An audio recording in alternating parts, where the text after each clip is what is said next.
दोस्तों, अगर आपका पेट ठीक है तो आप बिल्कुल फिट हैं, आप हेल्थी हैं। आपका लीवर, अगर पेट के अंदर लीवर ठीक है तो आपका सब कुछ ठीक है।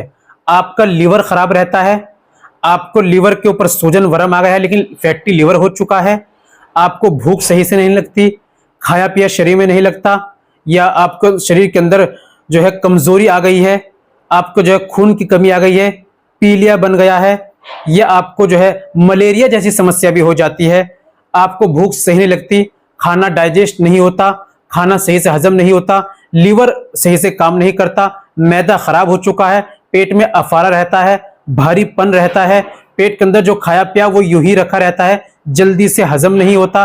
क्यों? जब खाना हजम नहीं होता, लीवर सही प्रॉपर काम नहीं करता, तो दोस्तों खाना हजम नहीं होता, खाना हजम नहीं होता, खून नहीं बनता, खून नहीं बनता तो शरीर के अंदर गोश्त नहीं बनता, वजन घटता है, कमजोरी आती है, सुस्ती काहली आती है, बदन के अंदर खाया पिया नहीं लगता, कमजोर सा बदन हो जाता है और बहुत सारी बीमारियां शरीर के अंदर जन्म ले लेती हैं। इसलिए आप फिट हैं, आपका पेट फिट है, आपका लीवर ठीक है तो आप बिल्कुल ठीक है। तो लीवर को ठीक रखने के लिए, पेट को फिट रखने के लिए, फैटी लीवर के आपके लिए क्या इस्तेमाल करना है ये जरा आप जान लीजिए, इस्तेमाल का तरीका भी आप समझ लीजिए। दोस्तों बिना देर करते हुए चलिए जान लेते हैं।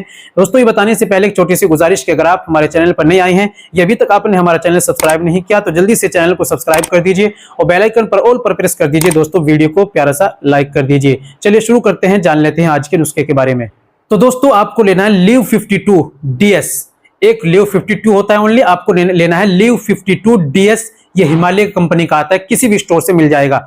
आपको सुबह में नाश्ते के बाद 2 चम्मच लेना है, शाम को खाने के बाद आपको 2 चम्मच लेना है। याद रखो, खाने के तुरंत बाद आपको कोई दवाई पानी नहीं पीना, खाने के आधे घंटे बाद आपको पानी पीना चाहिए, दवाई लेनी चाहिए और कुछ भी खाना पीना चाहिए। उम्मीद करता हूं दोस्तों वीडियो अच्छी लगी होगी। वीडियो को लाइक कीजिए, शेयर कीजिए। मिलते हैं अगली वीडियो में, नेक्स्ट वीडियो में एक और नए नुस्खे के साथ। तब तक अपना, अपनी सेहत का ख्याल रखें।